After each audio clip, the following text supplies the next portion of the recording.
বন্ধুরা, আশা করি তোমরা সবাই ভালো আছো। তোমার চ্যানেলে তোমাদের সবাইকে স্বাগতম। তো আজ আমরা যে বিষয় নিয়ে আলোচনা করবো, তোমাদের একাদশ শ্রেণীতে পড়ো তাদের জন্য এডুকেশন বা শিক্ষা বিজ্ঞানের আরও একটা গুরুত্বপূর্ণ অংশ। তো আজকের আলোচনায় আমরা যে বিষয় নিয়ে আলোচনা করবো সেটা হলো গ্রুপ এ। সেইভাবে গ্রুপ এতে আমাদের যে শিক্ষার ভূমিকা যে পার্টটা রয়েছে, সেই শিক্ষার ভূমিকার ভেতরে আমাদের দুটো অংশ রয়েছে, যেটা হচ্ছে শিক্ষার অর্থ ও ধারণা এবং লক্ষ্য, এবং আরেকটা হচ্ছে শিক্ষার বিভিন্ন রূপ। তো এই শিক্ষার অর্থ, ধারণা, লক্ষ্য সম্পর্কে আমরা এর আগের ভিডিওতে আলোচনা করেছি এবং সেখান থেকে যে ইম্পর্টেন্ট কোশ্চেনগুলো, প্রায় 100-র মতো কোশ্চেন কিন্তু তোমাদের সামনে শেয়ার করেছি। যে প্রশ্নগুলো ভালো করে কমপ্লিট করতে পারলে কিন্তু তোমরা এই চ্যাপ্টার থেকে যে 10 মার্কের প্রশ্ন তোমরা পাবে, আশা করি সেখান থেকে কাউন্ট পাবে।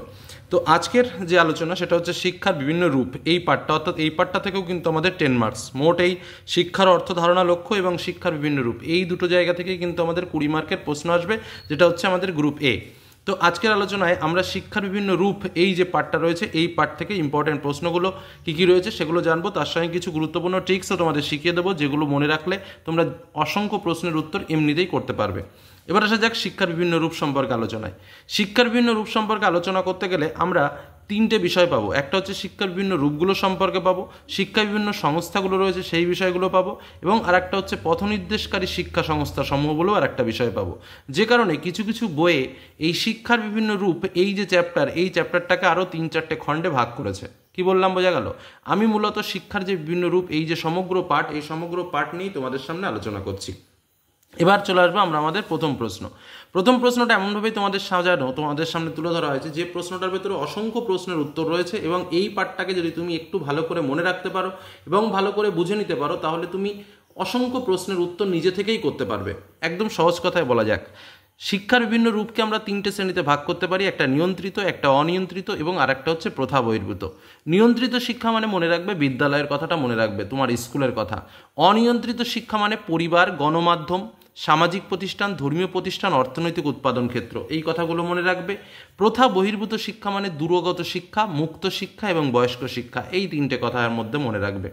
এখান থেকে বিভিন্ন রকম প্রশ্ন পারে। যেমন ধরো, বলা হলো যে নিয়ম কানুন করে পড়াশোনা করা হয় কোন শিক্ষা ব্যবস্থায়, তার মানে এর মধ্যে কোনটাতে নিয়ম করে পড়া হয়? তুমিই ভাবো তো, বয়স্ক শিক্ষা, পরিবার ভিত্তিক শিক্ষা, নাকি বিদ্যালয়? তাহলে উত্তরটা কি হচ্ছে? বিদ্যালয়। একদম বেসিক কনসেপ্ট। ধরো, কোন শিক্ষা সারা জীবন ধরে চালানো যেতে পারে? এবার এই যে বিদ্যালয়, এখানে কি সারা জীবন ধরে শিক্ষা হতে পারে? না। তাহলে কি মুক্ত শিক্ষা বা বয়স্ক শিক্ষা, এগুলো কিন্তু মুক্ত শিক্ষা, যেটা কিন্তু সারা জীবন ধরে চলতে পারে। তো এই রকম বিষয়টা কিন্তু তোমাকে মনে রাখতে হবে। নিয়ন্ত্রিত মানে কি? কন্ট্রোলিং, একটা নিয়ম কানুনে আবদ্ধ। অনিয়ন্ত্রিত মানে কি? যেটার কোনো কন্ট্রোল নেই, তুমি বিভিন্ন জায়গা থেকে শিখতে পারো। প্রথা বহির্ভূত মানে এই নিয়মের বিপরীত। বোঝা গেল? এই 3টে মাধ্যম বা এই যে বিষয়গুলো, এই বিষয়গুলো জাস্ট একটু মনে রাখো, এবং এই সিস্টেমটাকে একটু মনে রাখো যে বিদ্যালয়ে একটা সিস্টেমিক পদ্ধতিতে চলে। মুক্ত শিক্ষা, বয়স্ক শিক্ষা, দূরাগত শিক্ষা কোনো সিস্টেম মেনে চলে না।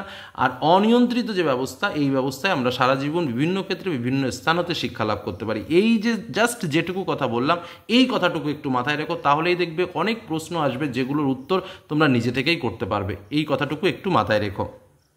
এরপর চলে যাব আমরা পরের যে গুরুত্বপূর্ণ বৈশিষ্ট্য, প্রথাগত শিক্ষার বৈশিষ্ট্য, যেটা আমি একটু আগে আলোচনা করলাম। কিছু কিছু বৈশিষ্ট্যগুলো মাথায় রাখতে হবে। যেমন এর নির্দিষ্ট একটা লক্ষ্য রয়েছে, নির্দিষ্ট স্থান রয়েছে, নির্দিষ্ট সময় রয়েছে, নির্দিষ্ট শিক্ষা স্তর রয়েছে, নির্দিষ্ট পাঠ্যক্রম রয়েছে, নিয়মিত উপস্থিতি রয়েছে, পরীক্ষা ব্যবস্থা রয়েছে, সহপাঠক্রমিক কাজ রয়েছে, নির্দিষ্ট শিক্ষক রয়েছে, রাজ্য বা রাষ্ট্র দ্বারা নিয়ন্ত্রিত হয়। একদম সহজভাবে যদি আমি তোমাদের এখান থেকে প্রশ্ন করা হয়, একটা প্রশ্ন দেওয়া হলো কোন শিক্ষা পাঠ্যক্রম ভিত্তিক, কোন শিক্ষায় সময় নির্দেশক, মানে নির্দিষ্ট সময়ে শেষ হয়, এরকমভাবে কিন্তু প্রশ্নগুলো আসবে। তো বুঝতেই পারছো যে কোনটা নিয়ন্ত্রিত, কোনটা অনিয়ন্ত্রিত, কোনটা প্রথা বহির্ভূত। এই জায়গাটা কিন্তু তোমাকে বুঝে নিতে হবে। ঠিক আছে, পরবর্তী প্রশ্ন চলে আসি। প্রথাগত শিক্ষার প্রয়োজনীয়তা। প্রথাগত শিক্ষায় কী লাভ? জীবিকা অর্জন, শিক্ষার্থীর বিকাশ। তুমি পরিবার থেকে যতই শিক্ষা গ্রহণ করো না কেন, তোমার কিন্তু জীবিকা অর্জন হবে না তোমার যদি সার্টিফিকেট না থাকে, বর্তমান যা পরিস্থিতি। তাই বলছে প্রথাগত শিক্ষার প্রয়োজনীয়তাটা আমরা কেন? প্রথাগত শিক্ষা, জীবিকা অর্জন, শিক্ষার্থীর বিকাশ, শিক্ষক শিক্ষার্থীর সুসম্পর্ক গড়ে ওঠা, আরও বিভিন্ন বিষয় রয়েছে, এই কথাগুলো বিশেষ করে মনে রাখো। প্রথাগত শিক্ষায় বিদ্যালয়ের ভূমিকা কী কী?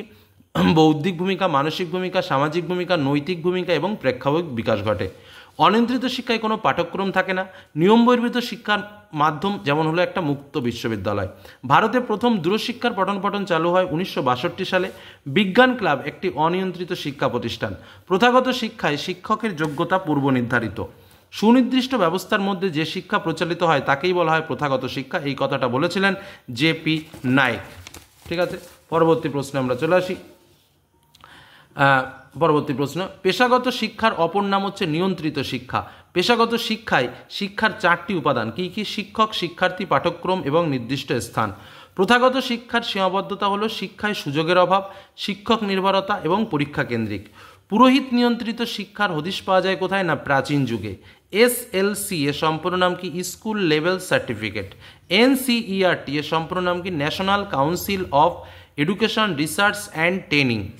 ইকো ক্লাব কি? একটি পরিবেশ বিষয়ক সংস্থা। অনিয়ন্ত্রিত শিক্ষায় কোনো মূল্যায়ন ব্যবস্থা থাকে না। শিক্ষা একটি সচেতন ও সুপরিকল্পিত মানবিক প্রয়াস। প্রাচীন যুগের শিক্ষাকে ভাগ করা যায় 2টি ভাগে। বৌদ্ধ শিক্ষা প্রাচীন যুগের একটি শিক্ষা। অনিয়ন্ত্রিত শিক্ষার প্রধান উপাদান হলো জ্ঞান, প্রধান উপাদান হচ্ছে জ্ঞান আহরণ করা, ঠিক আছে, জ্ঞান আহরণ করা। আধুনিক শিক্ষার অন্যতম লক্ষ্য কি? ব্যক্তিত্বের বিকাশ সাধন ঘটানো। ইকো ক্লাব কি? ইকো ক্লাব হচ্ছে একটি অনিয়ন্ত্রিত শিক্ষা প্রতিষ্ঠান। দুরাগত শিক্ষা প্রথা বহির্ভূত বা বিধিমুক্ত শিক্ষা। দুরাগত শিক্ষা প্রথা বহির্ভূত বা বিধিমুক্ত শিক্ষা, এটা কিন্তু মনে রাখতে হবে। প্রথা বহির্ভূত শিক্ষাকে 6টি ভাগে ভাগ করা যায়। দূরগত শিক্ষার একজন বিশেষজ্ঞের নাম হলো কি জ্ঞান। ভারতে দূরশিক্ষা প্রথম চালু হয় দিল্লি বিশ্ববিদ্যালয়ে। প্রাক প্রাথমিক শিক্ষার মূল উদ্দেশ্য হলো শিশুর দৈহিক বিকাশ এবং সুঅভ্যাস গঠন। বিদ্যালয় হলো একটি নিয়ন্ত্রিত প্রতিষ্ঠান। বিদ্যালয়কে বলা হয় সমাজের ক্ষুদ্র সংস্করণ। আধুনিক শিক্ষা হলো একটি শিশুকেন্দ্রিক শিক্ষা। শিক্ষার মাধ্যমে আমরা আবিষ্কার করি কাকে? সত্তাকে। শৈশব থেকে শিশুকে সুঅভ্যাসের শিক্ষা দেয় কে? পরিবার। শিশু অনিয়ন্ত্রিত শিক্ষা প্রথম গ্রহণ করে কোথা থেকে? না পরিবার থেকে। পরবর্তী প্রশ্ন, পরিবার একটি সামাজিক প্রতিষ্ঠান, কথাটা কে বলেছেন? বার্লার্ড। শিশুর কাছে সবচেয়ে আনন্দদায়ক প্রতিষ্ঠান কি? পরিবার। সিএএস এর সম্পূর্ণ নাম কি? Conditional access system. এসটিভি এর সম্পূর্ণ নাম কি? Set top box. ইটিভি কি? এলো এডুকেশন টিভি। নিয়ম বহির্ভূত শিক্ষার মাধ্যম কোনটি? গণমাধ্যম। জ্ঞানবাণী শিক্ষা সংক্রান্ত কর্মসূচি কোথায় দেখা যায়? সেটা হচ্ছে রেডিওতে দেখা যায়। গণমাধ্যম কি কি? সংবাদপত্র, বেতার, দূরদর্শন এবং চলচ্চিত্র। পরোক্ষ শিক্ষার মাধ্যম কি? সংবাদপত্র। সত্য ঘটনার বিবরণের পরিবর্তে জনগণের দৃষ্টি আকর্ষণকারী মন গড়া সাংবাদিকতাকে কি বলা হয়? পিথ সাংবাদিকতা। সবচেয়ে প্রাচীন গণমাধ্যম কোনটি? সংবাদপত্র। ইন্টারনেট কথার অর্থ কি? Inter connected network. ইন্টারনেট ব্যবস্থার উদ্ভাবককে? মার্কিন যুক্তরাষ্ট্রের প্রতিরক্ষা দপ্তর। মার্কিন যুক্তরাষ্ট্রে ইন্টারনেটের নেটওয়ার্ক ব্যবস্থা চালু হয় কবে? 1969 সালে। গ্রন্থাগারের প্রাথমিক কাজ কি? তথ্য ও জ্ঞানের অ্যাক্সেস সরবরাহ করা। ভারতে স্কুল শিক্ষার জন্য পাঠ্যপুস্তক বিকাশ ও প্রকাশের জন্য কাজ করে কি? এনসিইআরটি। ভারতের রাজ্য স্তরের শিক্ষা পরিকল্পনা এবং পাঠ্যক্রম উন্নয়নের জন্য দায়ী সংস্থা কোনটি? এসসিইআরটি। ধর্মীয় প্রতিষ্ঠানগুলিকে যে ধরনের শিক্ষা প্রদান করে সেটা কি? সেটা হলো সংস্কৃতি প্রতিষ্ঠা। বিদ্যালয় গ্রন্থাগারকে কি বলা হয়? দ্বিতীয় বিদ্যালয় শিক্ষক। সুসংগঠিত গ্রন্থাগার হলো কি? জ্ঞানের ভাণ্ডার। ভারতে শিক্ষক শিখন কার্যক্রমের মান নিয়ন্ত্রণ করে কে? এনসিটিই। ইউজিসি এর প্রধান কাজ কি? উচ্চশিক্ষা নিয়ে ভাবনা চিন্তা করা। এসসিইআরটি এর প্রধান কাজ কি? পাঠ্যক্রম উন্নয়ন এবং শিক্ষক প্রশিক্ষণ। লাস্ট আরো দুটো প্রশ্ন বলবো, সেটা কি? এসসিইআরটি এর উদ্দেশ্য কি? শিক্ষার মান বৃদ্ধি করা। এবং ভারতে জাতীয় শিক্ষার মান নির্ধারণ করে কোন সংস্থা? এনসিইআরটি। দেখো, আমি খুব বেশি প্রশ্ন বলিনি, মাত্র 60টি কোশ্চেন বলেছি। আর প্রথমে একটা মডেল বলেছি, যে মডেলটা কিন্তু তোমাকে একটু বুঝে নিতে হবে, কারণ ওখান থেকে প্রশ্ন করলে অসংখ্য প্রশ্ন তৈরি হতে পারে, কিন্তু ওটা বুঝে নিলে 2 মিনিটে বোঝার কাজ, একটু জাস্ট সিস্টেম মেনটেন করা কাজ।